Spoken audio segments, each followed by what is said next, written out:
I feel sorry to the fans because the fight is boring. The fight is boring. Like that's not the fans are expecting to us. Pretty certain Terence Crawford in his brain is saying to himself, I can beat this dude. You know what I'm saying? If he actually goes through with it, he'll be 38 years of age next Sunday. There's a guy right now in the sport that's supposed to be the man, big bad wolf. You beat him, you the wolf. Now it's like, you know what I mean? Like, all right, who else I'm gonna fight? You beat the shark, you beat the wolf. Manny Pacquiao mocked Floyd Mayweather for calling out Terence Crawford, saying he feels sorry for boxing fans because this isn't the kind of fight they deserve. Pacquiao said the matchup would be boring and nothing more than an exhibition. He reminded everyone that Floyd has been retired for years and hasn't fought seriously in a long time, making the whole idea meaningless. The fight is boring. Like that's not the fans are expecting to us. I mean, as a fighter, if I'm a fan, of course I want to see a good fight, like changing fight, not a passion show. Manny Pacquiao didn't hold back when criticizing Floyd Mayweather. He said he actually feels sorry for Floyd because his main focus seems to be money. According to Manny, Mayweather's return has nothing to do with legacy or passion, it's only about making more cash. From exhibition fights, he described the possible bout with Terence Crawford as something driven by greed, instead of competition. For Pacquiao, this attitude takes away the real spirit of boxing, turning it into a business show where fighters act more like models than warriors. Now, in the beginning of this conversation, you say, I don't like boastful people. How was it like fighting Mayweather then? Did he get on your nerves? Because I feel like he's a little bit more boastful than the people you might be wanting to hang out with. Yeah, he's boastful. I think his God is the material things, money, everything like that. I'm pretty with him because I want to share the word of God in him if he believes God. Yeah. I've heard he's a generous man. I think he's done good things. I think, he kind of reminds me of like a lot of people are like this, by the way, including myself.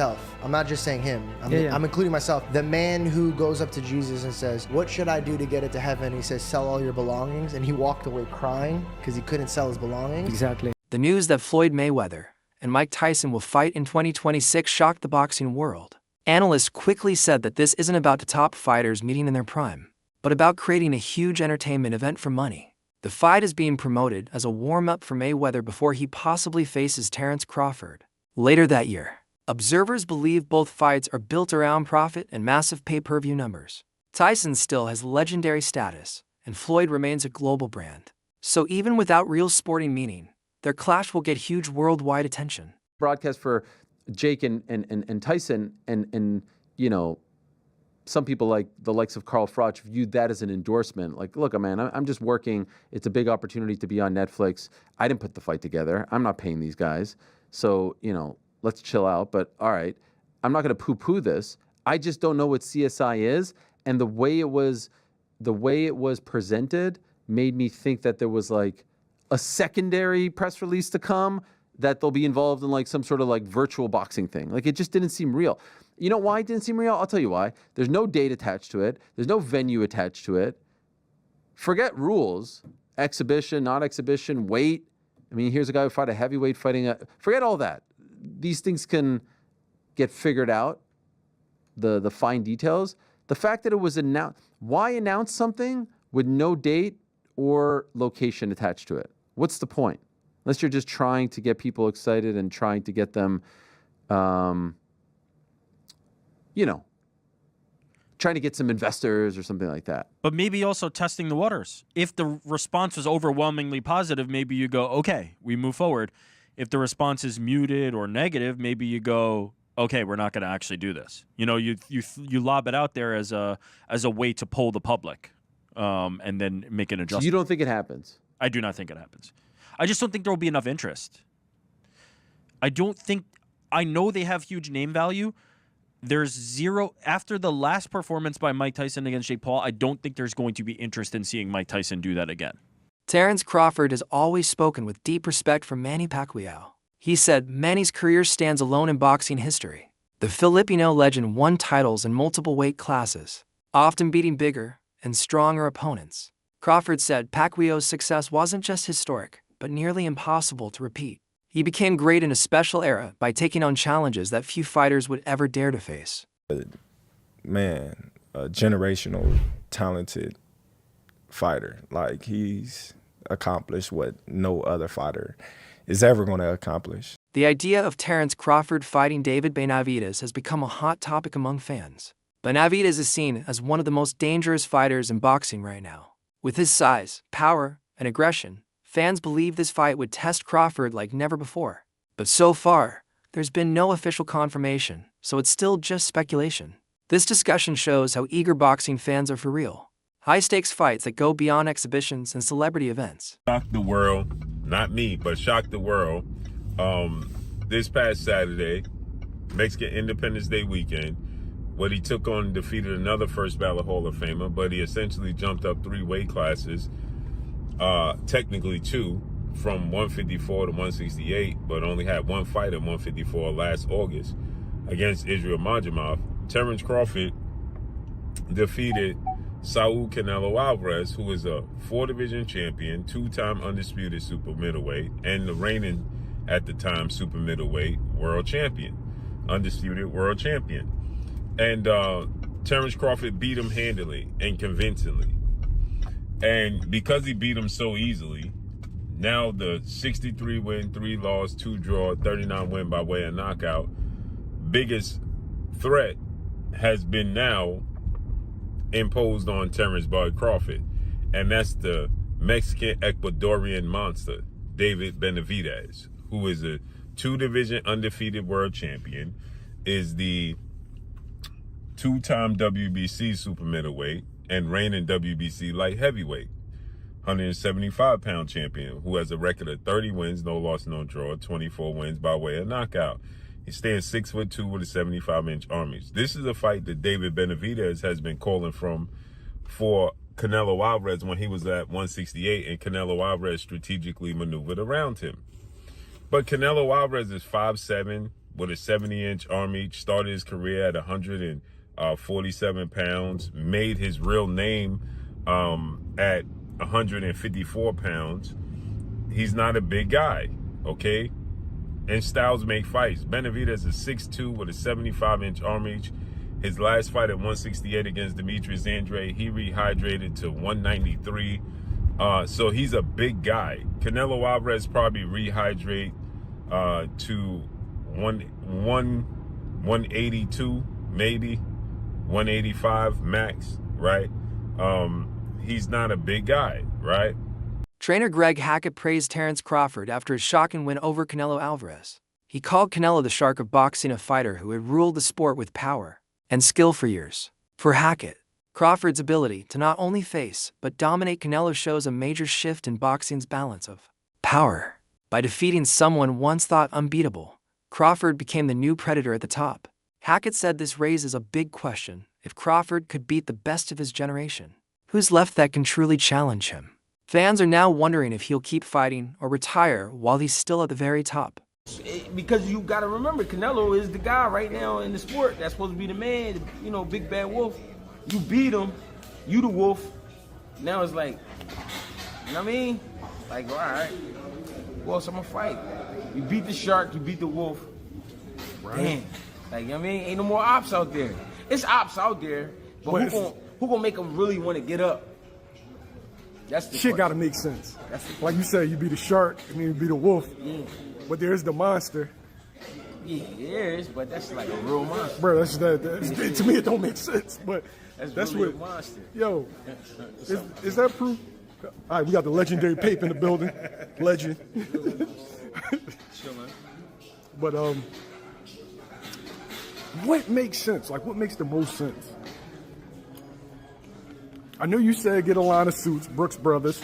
Yeah, you know what I'm saying? Your line of suits get your money, man. Go ahead and get the easy money, man. You ain't gotta sweat no more. What's up, Not saying you ain't gotta work, you ain't gotta sweat. What's happening? He's paved a career where he could sit down at a table and get this money. He could come out with a Terence Crawford series now, just whatever, doing whatever he like to do. People gonna watch it. Nobody, the fighting part, people don't understand what it's like to be a fighter. a lot of times fighters really don't be interested in certain fights.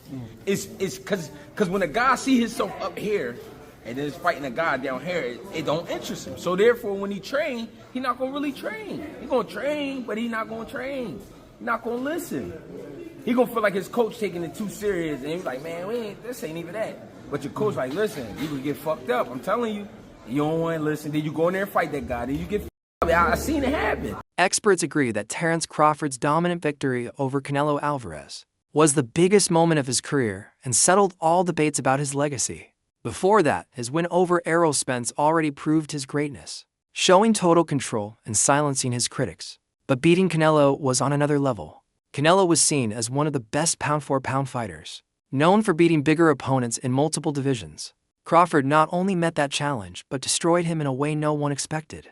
He proved his skills work in any weight class or style. With that win, Crawford showed his intelligence, technique, and toughness, earning recognition as one of the few fighters. But I think there was enough action, and I think Crawford displayed his skill enough, even to someone with not the most trained eye, that they know they saw a very high-level athlete perform something at a very high level last night. I think he gained the sports world's attention last night and respect. He already did after Spence, but it went to another level in this fight. And I think even the fight itself, like just from a median level, but then the moments where they were having these exchanges, like kind of late in the fight, then people were like, all right, it was good. Then like, okay. I saw somebody like, they're squabbling. Like, this is a fight here. So I think it did. And Crawford closed the show. Yeah. In 10, 11, 12, he stood in there and landed some hard shots and rocked Canelo at the bell. He didn't, well, James was talking about the great Floyd Mayweather. Floyd would go up on you 8-0 and then coast, and you might as well turn the fight off at midway through the ninth. Like, you know, he's not going to, but Crawford didn't do that. But he wasn't up 8-0, to be fair to Floyd, but and Floyd was when he fought Canelo, so he could do that. But Bud instead steps on the gas. Bud is a finisher. You know, he closes really strong. He closes really strong in every exchange. That's one of his gifts. He's the best counterpuncher of his era, one of the greatest counterpunchers that lived. But the great fighters, James would tell us about this. James and Mike McCallum put on fights that exemplify what I'm talking about: initiating and punctuating, being first, being last.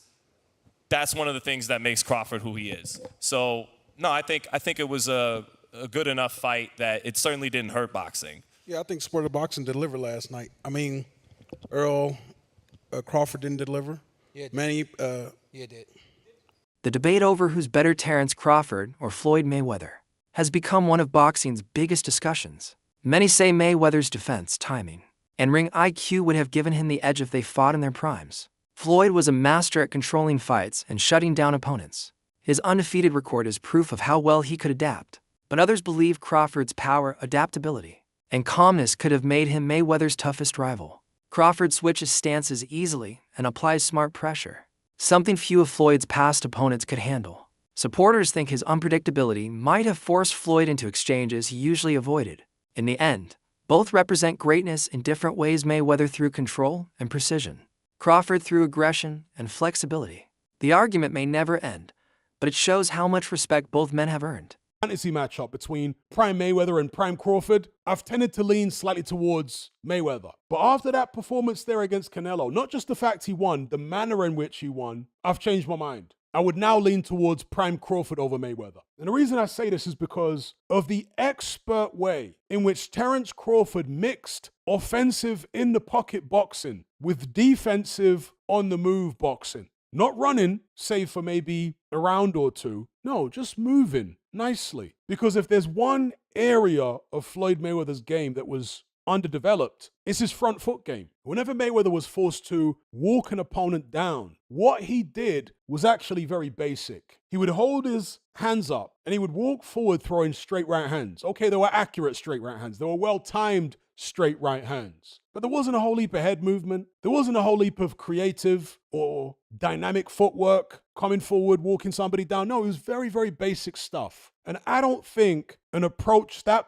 basic would have worked against, let's say, a Tommy Hearns, who was 6'1", 6'2", 78-inch reach, massive puncher, good hand speed. So I always thought that a prime Tommy Hearns would beat prime Mayweather, because I can't see Mayweather doing what Ray Leonard did, grabbing a bull by the horns and taking it to Tommy Hearns. Can't see him doing that. And if he did try and do it, he's going to get clipped. Tommy Hearns hit so hard, that guard from Mayweather wouldn't be enough, in my opinion. And I never saw Mayweather on the front foot moving his head a lot. When he's in the middle of the ring or on the back foot, when he's being defensive, yeah, that's when he moves his head. The famous Philly shell defense, the shoulder roll and all that. But coming forward, no, it's a lot more basic. Go watch Mayweather's old fights. You'll see what I'm talking about. Whenever he's forced to come forward, it's basic stuff. And so after watching Crawford's performance against Canelo, I got to thinking, you know what? Maybe Crawford employs similar tactics if he fights a prime Mayweather. With so many accomplishments, Terence Crawford now stands at a turning point in his career. Fans are calling for him to face big names like Benavidez or Jermall Charlo. But at 37, Crawford might choose to retire while he's still on top. He's already proved everything and doesn't need to take more risks. This uncertainty worries fans who fear boxing could lose one of its last true greats at a time, when the sport desperately needs big, meaningful fights. Turkey Al-Sheikh said, deliver the job to Terence Crawford. The fight is fake, showbiz. Saturday, deliver the job. Y'all missed the most important part. It's when he said, don't retire. No retirement. This is what you guys are missing. Turkey Al-Sheikh was trying to say, return the favor. You must return it, yeah. Bud interrupted him by saying the job ain't done, which prompted Turkey Al-Sheikh to say, yeah, deliver the job. But that's not what he was on. He was on the first part, return the favor. But Turkey, in a second thought, he goes back to Bud and he says, and don't retire. No retirement. That's what Turkey meant when he was trying to say, return the favor. I did this for you. You got this big fight, but don't retire. Return the favor. UFC legend Daniel Cormier recently praised Terence Crawford while responding to Ilia Topuria's surprising call-out. Cormier, known for his deep fight knowledge, said Topuria is a rising MMA star with big potential. But despite the hype, Cormier said he would still bet on Crawford without hesitation. He explained that Crawford has already shown why he's the best active fighter today. His achievements and dominance speak for themselves. What makes Cormier's words powerful is that they come from outside boxing, showing that Crawford's greatness reaches beyond the sport. His legacy now inspires respect not just in boxing, but across all combat sports. Would I bet that Ilia Topuria could knock Terence Crawford out? No chance. If I had to bet Ilia Topuria versus Terence Crawford, I'm betting Terence Crawford. I mean, he's the best boxer in the world. And this is what he does, and he's done his entire life. But we also knew that about Conor McGregor and Floyd Mayweather. We knew, right, deep down, that Conor McGregor was not going to knock out Floyd Mayweather. But because of what we had seen him do inside of the octagon, what we had seen him do to all those great fighters in MMA, when he walked into that ring, people thought he had a chance. He didn't really have a chance. Conor never had a chance against Floyd Mayweather. And it would feel that way with Topuria, but you could at least sell that there's a chance because of how good he is in boxing and how he knocks people out inside the UFC. Initially, I thought Bud Crawford would just no-sell Ilia Topuria, right? When you're the king and everybody's calling your name, you can literally just ignore them and nobody will say anything about it. But Bud Crawford isn't one to ignore stuff.